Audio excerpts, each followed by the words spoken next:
tema do vídeo é aspectos reológicos do polímero fundido e eu vou falar desses tópicos a seguir.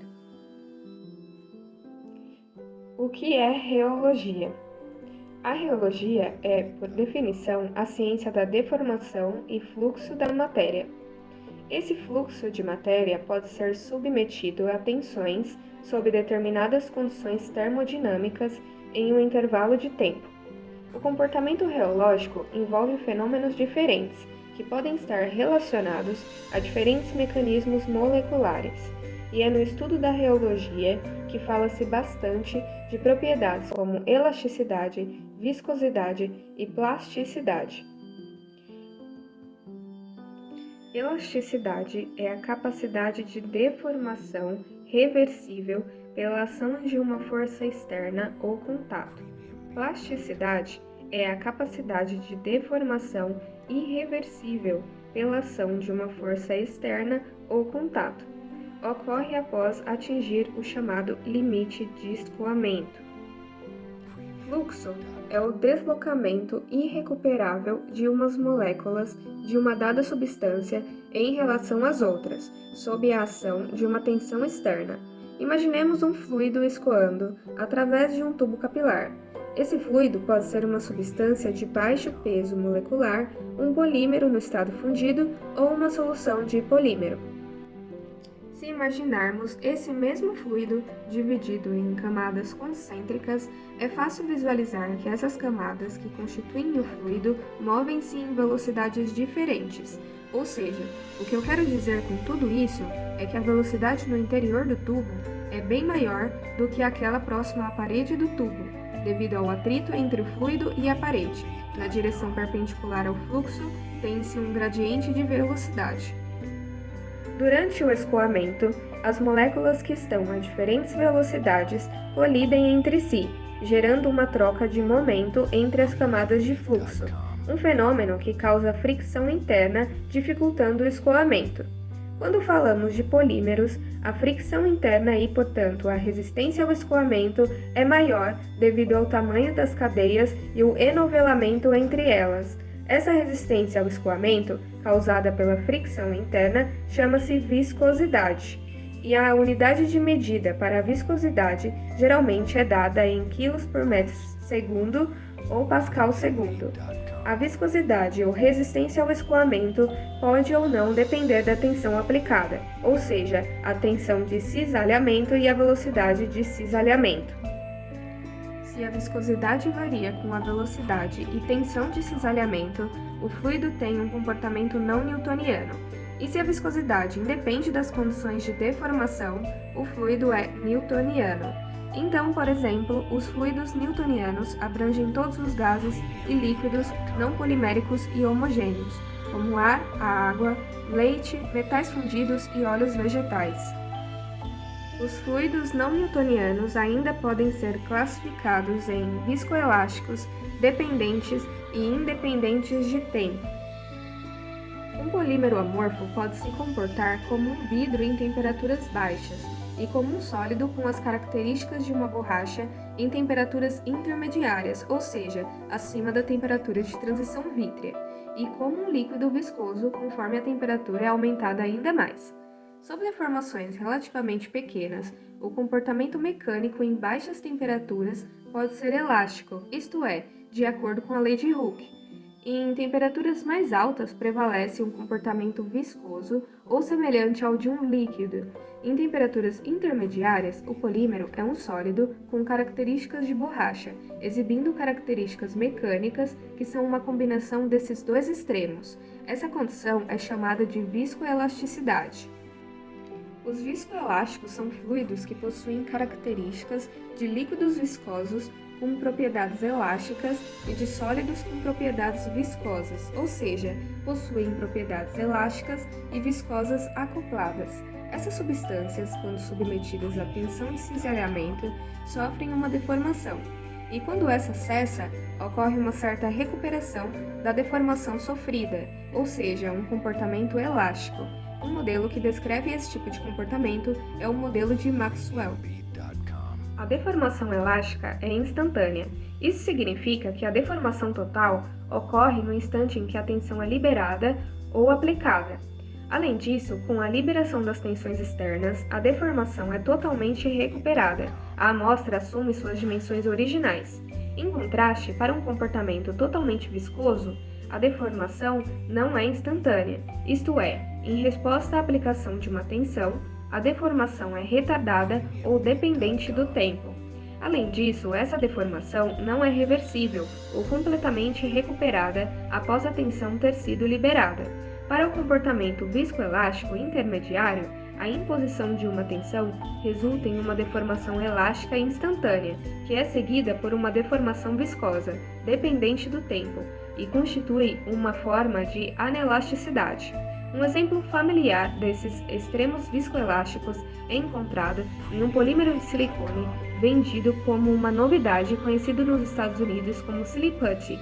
Quando esse gel é enrolado na forma de uma bola e jogado contra uma superfície horizontal, ele quica de forma elástica. A taxa de deformação durante o rebote é muito rápida.